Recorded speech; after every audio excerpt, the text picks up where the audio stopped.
ಅವರಿಗೂ ನನ್ನ ಶರಣಾರ್ಥಿ. ನಾನು ನಿಮ್ಮ ಶ್ರೀದೇವಿ ಹೋಗಾರ್.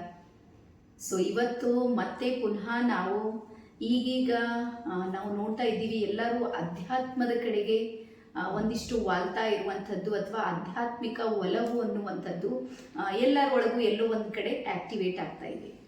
ಅದು ಆಧ್ಯಾತ್ಮಿಕವಾಗಿ ನಾವೇನಾದರೂ ನೋಡಿದರೆ ಅದು ಧಾರ್ಮಿಕ ಚೌಕಟ್ಟಿನಲ್ಲಿರ್ಬೋದು ಅಥವಾ ವಿಚಾರಗಳ ಚೌಕಟ್ಟಲ್ಲಿರ್ಬೋದು, ಅಥವಾ ಕೆಲವರು ಯಾವ ಧರ್ಮ ಬೇಡ ಏನು ಬೇಡ, ನಂಗೆ ಮಾನಸಿಕ ಶಾಂತಿ ಮತ್ತು ನೆಮ್ಮದಿ ಇದ್ರೆ ಸಾಕು, ನಾನು ಒಂದು ಲೆವೆಲ್ದಲ್ಲಿ ಪೀಸ್ಫುಲ್ ಆಗಿದ್ರೆ ಸಾಕು ಅನ್ನುವಂಥ ವಿಚಾರವನ್ನು ಇಟ್ಕೊಂಡು ಸಮೇತ ನಾವು ಅಧ್ಯಾತ್ಮದ ಕಡೆಗೆ ಬರ್ತಾ ಇರುವಂಥವ್ರನ್ನ ನೋಡ್ತಾ ಇದ್ದೀವಿ. ಮತ್ತು ಇಲ್ಲಿ ಅಧ್ಯಾತ್ಮ ಅಂತ ಬಂದಾಗ ಈ ಹಿಂದಿನ ಮೈಂಡ್ ಸೆಟ್ ಇದೆ ನೋಡ್ರಿ, ಅದು ಸಮೇತ ಇವತ್ತು ಏನಾಗಿದೆ ಅಂದರೆ ಚೇಂಜ್ ಆಗಿಬಿಟ್ಟಿದೆ. ಅಂದ್ರೆ ಈ ಹಿಂದೆ ಏನಿತ್ತು ಅಂದ್ರೆ, ಅಯ್ಯೋ 60 ಆದವ್ರಿಗೆ ಮಾತ್ರ ಇದು ಅಧ್ಯಾತ್ಮ ಇರುತ್ತೆ, ದೇವರು ದೇನ್ರು ಅವರೇ ಮಾಡ್ತಾರ, ಧ್ಯಾನ ಎಲ್ಲ ಅವರಿಗೆ ಬಿಟ್ಟಿದ್ದು, ನಾವು ಎಲ್ಲರೂ ಯಂಗ್ಸ್ಟಾರ್ಸ್ ನಾವು ದುಡಿಬೇಕು ಮಾಡಬೇಕು, ಇದು ಅಧ್ಯಾತ್ಮ ಅನ್ನೋದು ನಮ್ಮ ಕೆಲಸ ಅಲ್ಲ ಅನ್ನುವಂಥ ಮನಸ್ಥಿತಿಯು ಸಮೇತ ಇವತ್ತು ಬಹಳಷ್ಟು ಪರಿವರ್ತನೆಯಾಗಿದೆ. ಹಾಗಾಗಿ ನಿಜವಾದ ಅಧ್ಯಾತ್ಮ ಅಂದ್ರೆ ಏನು ಅಂದ್ರೆ ನನ್ನ ಪ್ರಕಾರ ಅನಿಸೋದು ಯಾವುದು ಅಂದ್ರೆ, ಇನ್ನೊಬ್ಬರ ಜೊತೆಗೆ ಏನು ಮಾಡ್ತೀವಿ ನೋಡ್ರಿ ಅಂದ್ರೆ ಮೋಸ ಮಾಡದೆ, ವಂಚನೆ ಮಾಡದೆ, ತನ್ನ ಪಾಡಿಗೆ ತಂದು ಒಂದು ಪರಾತ್ಪರ ಶಕ್ತಿಯ ಜೊತೆಗೆ ಒಂದು ನಂಬಿಕೆ ಇಟ್ಕೊಂಡು, ನಾನು ಎಷ್ಟು ಸಲ ಸೋತೃನು ನಾನು ಗೆಲ್ತೀನಿ ಅನ್ನುವಂಥ ಭಾವವನ್ನು ಇಟ್ಕೊಂಡು ಸೈಲೆಂಟ್ ಆಗಿ ತನ್ನ ಪಾಡಿಗೆ ತಾನು ಇರೋದಿದೆ ನೋಡ್ರಿ, ಇದು ನಿಜವಾದ ಅಧ್ಯಾತ್ಮ ಅಂತೇಳಿ ಅನ್ಕೊಂಡು ಸೌಂಡ್ ಮಾಡೋದಲ್ಲೇ ಅಲ್ಲ. ಸಾಕಷ್ಟು ಸಲ ಕೆಲವೊಂದು ನಾವು ಅಧ್ಯಾತ್ಮ ಜೀವಿಗಳನ್ನ ನೋಡ್ತೀವಿ, ನಾನು ಅಧ್ಯಾತ್ಮ ಇದ್ದೀನಿ ಅನ್ನೋದು ಒಂದು ಅಹಂಕಾರ ಇದೆ. ಹಾಗಾದ್ರೆ ಅಹಂಕಾರ ಯಾವತ್ತೂ ಬರೋದಕ್ಕೆ ಸಾಧ್ಯನೇ ಇಲ್ಲ ಅಧ್ಯಾತ್ಮದ ಜೀವಿಗಳಿಗೆ. ಯಾಕಂದ್ರೆ ಎಷ್ಟು ನಾವು ಡೆಪ್ತ್ ಹೋಗ್ತಾ ಇರ್ತೀವಿ ಅಷ್ಟು ನಮ್ಮೊಳಗೆ ನಮ್ಗೆ ಗೊತ್ತಾಗುತ್ತೆ ನಾನು ಏನಿದ್ದೀನಿ ಅಂತೇಳಿ ಒಂದು ಪ್ರಶ್ನೆ ಮಾಡಿದಾಗ ಅದನ್ನ ಶೂನ್ಯಕ್ಕೆ ತಗೊಂಡು ಬಂದಾಗ ಶೂನ್ಯ ಅನ್ನುವಂಥದ್ದು ಇದೆ ನೋಡ್ರಿ, ಅದು ಏನೂ ಇಲ್ಲ ಅಂತ ಅರ್ಥ. ಹಾಗಾಗಿ ಯಾವಾಗ ಶೂನ್ಯ ಬರುತ್ತೆ ನೋಡ್ರಿ, ವಸ್ತುಗಳು ಇರುತ್ತೆ ನೋಡ್ರಿ, ಅದ್ರ ಮೇಲೆ ನಮ್ಮ ಚಿತ್ತ ಇರುತ್ತೆ ನೋಡ್ರಿ, ಅದು ಸೈಲೆಂಟ್ ಆಗಿ ಕಡಿಮೆ ಆಗ್ತಾ ಹೋಗುತ್ತೆ. ಹಾಗಾಗಿ ನಮ್ಮನ್ನ ನಾವು ಅರ್ಥ ಮಾಡಿಕೊಳ್ಳೋದೇ ಇದೆ ನೋಡ್ರಿ, ಇದು ಮೊದಲ ಅಧ್ಯಾತ್ಮದ ಅಧ್ಯಾಯ. ಹಾಗಾಗಿ ನನ್ನನ್ನ ನೋಡುವಂಥ ಪ್ರತಿಯೊಬ್ಬರಿಗೆ ಹೇಳೋದೇನು ಅಂದ್ರೆ, ನಿಮಗೆ ಡಿಪ್ರೆಷನ್ ಇದೆ, ಆಂಗ್ಸೈಟಿ ಇದೆ, ಟೆನ್ಷನ್ ಇದೆ, ಸಣ್ಣ ಪುಟ್ಟ ಮಾತಿಗೆ ಬಹಳ ನೀವು ಹೈಪರ್ ಆಗ್ತಾ ಇದ್ದೀರಿ, ಅಥವಾ ಡಿಸ್ಟರ್ಬ್ ಮೈಂಡ್ಸೆಟ್ ಇದೆ, ಇದು ಒಂದು ಕಡೆ ಮಾನಸಿಕ, ಇದಕ್ಕೂ ಸಮೇತ ಅಧ್ಯಾತ್ಮದಲ್ಲಿ ಪರಿಹಾರ ಇದೆ. ಹಾಗಾದ್ರೆ ಯಾವ ಮೆಡಿಟೇಷನ್ ಅನ್ನ ಮಾಡಬೇಕು? ನನಗನ್ನಿಸುತ್ತೆ ನಿಮಗೆ ಯಾವುದು ಬೇಕು ಅದು ಮೆಡಿಟೇಷನ್ ಮಾಡಿ, ಅದು ನಿಮಗೆ ಫೀಲ್ ಮಾತ್ರ ಗುಡ್ ಫೀಲ್ ಆಗಬೇಕು. ಈ ಫೀಲಿಂಗ್ ಗುಡ್ ಇಲ್ದೇನೆ ನೀವು ಎಲ್ಲೋ ಒಂದು ಕಡೆ ಕುಂತಿದ್ರಿ ಅಂದ್ರೆ ಅದು ನಿಮಗೆ ರಿಸಲ್ಟ್ ಕೊಡೋದಕ್ಕೆ ಸಾಧ್ಯನೇ ಇಲ್ಲ. ಹಾಗಾಗಿ ಫೀಲ್ ಗುಡ್ ಆಗುವಂಥ ಸಾಕಷ್ಟು ಯೂಟ್ಯೂಬ್ನಲ್ಲಿ ನಿಮಗೆ ಮೆಡಿಟೇಷನ್ಗಳು ಇವತ್ತು ಅವೈಲೇಬಲ್ ಇವೆ.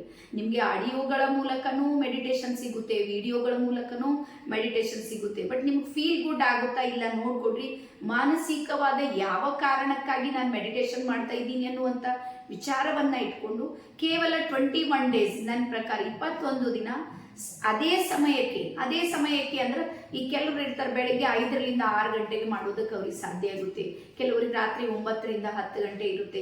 ಯಾವುದಾದ್ರೂ ಒಂದು ಸಮಯವನ್ನ ನಿಮಗೆ ಸೂಕ್ತವಾಗಿರುವಂತ ಒಂದು ಸಮಯವನ್ನ ಆಯ್ಕೆ ಮಾಡಿಕೊಂಡು ಒಂದೇ ಮೆಡಿಟೇಷನ್ ಅನ್ನ 21 ಡೇಸ್ ಮಾಡಿ ನೋಡ್ರಿ.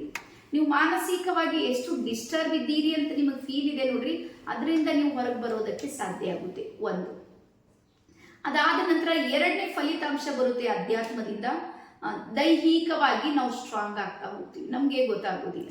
ಅಂದ್ರೆ ನಾವು ಯಾವಾಗ ನೇರವಾಗಿ ಕುಳಿತುಕೊಳ್ಳೋದಕ್ಕೆ ಶುರು ಮಾಡ್ತೀವಲ್ಲ, ಅವಾಗ ನಮ್ಮ ಬೆನ್ನು ಗುರಿ ಇದೆ ನೋಡ್ರಿ, ಅದು ನೇರವಾಗಿರೋದಕ್ಕೆ ಶುರು ಆಗುತ್ತೆ. ಮತ್ತೆ ಮುಖ್ಯ ಎಲ್ಲ ನಮ್ಮ ಚಕ್ರಗಳು, ನಮ್ಮ 7 ಚಕ್ರದಲ್ಲಿ ಟೋಟಲ್ 5 ಚಕ್ರಗಳು ಬರುತ್ತೆ ನೋಡ್ರಿ ವಿಶುದ್ಧಿ ತನಕ, ಅವೆಲ್ಲನೂ ಸಮೇತ ನಮ್ಮ ಬೆನ್ನ ಗುರಿಗೆ ನೇರವಾಗಿ ಸಂಪರ್ಕ ಹೊಂದಿರುವಂಥದ್ದು. ಹಾಗಾಗಿ ನಾವು ಆರೋಗ್ಯದಿಂದ ಏನಾದರೂ ಇರಬೇಕು ಅಂದ್ರೆ ನೀವೇನಿಲ್ಲ, ಕುಳಿತುಕೊಳ್ಳುವ ಭಂಗಿಯನ್ನ ಸರಿಯಾಗಿಟ್ಟುಕೊಂಡು 1 hour ಕುಳಿತುಕೊಳ್ಳೋದಕ್ಕೆ ನೀವೇನಾದ್ರೂ ಕಲ್ತೀರಿ, ಅದನ್ನ ಹಾಸಿಲ್ ಮಾಡಿದ್ರಿ, ಅದ್ರ ಮೇಲೆ ನಿಮ್ಗೆ ಗೊತ್ತಾಯ್ತು ಎಸ್ ನಾನು ಕೂಡ್ಬೋದು, ಆ ಒಂದು ಸ್ಥಿತಿಗೆ ಬಂದೀನಿ ಅಂದ್ರೆ ನಿಧಾನಕ್ಕೆ ಏನಾಗುತ್ತೆ ಅಂದ್ರೆ ನಮಗೆ ಬ್ರಹ್ಮಾಂಡದ ಜೊತೆಗೆ ಕನೆಕ್ಟ್ ಆಗೋದಕ್ಕೆ ಶುರು ಮಾಡ್ತೀವಿ.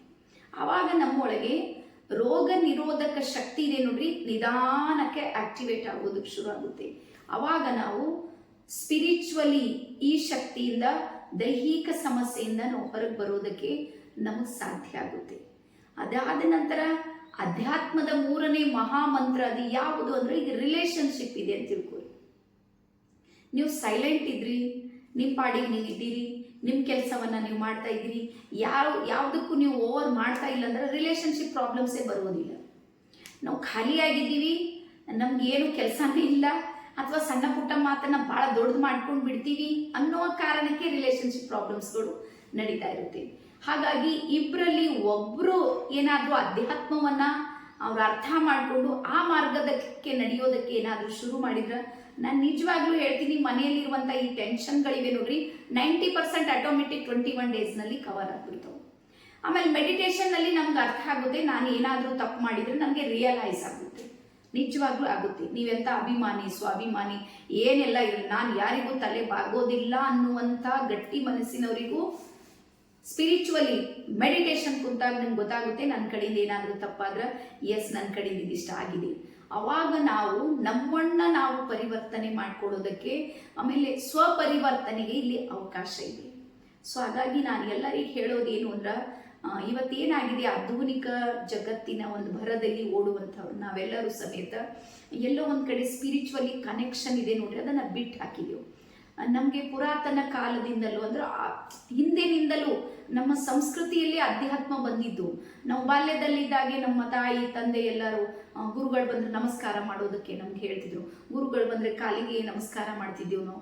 ಆಮೇಲೆ ಕೊಡುವುದನ್ನು ನಮ್ಮ ತಂದೆ ತಾಯಿ ಕಲಿಸಿದ್ರು, ದಕ್ಷಿಣೆ ಥರ ಕೊಡೋದು, ಅದು ಎಲ್ಲಾದ್ರೂ ಆತಿಗೆ ತಟ್ಟೆ ಇರುತ್ತೆ ಅಲ್ಲಿ ಕೊಡುವ ಭಾವವನ್ನು ಅವ್ರು ನಮಗೆ ಆಕ್ಟಿವೇಟ್ ಮಾಡಿದ್ರು.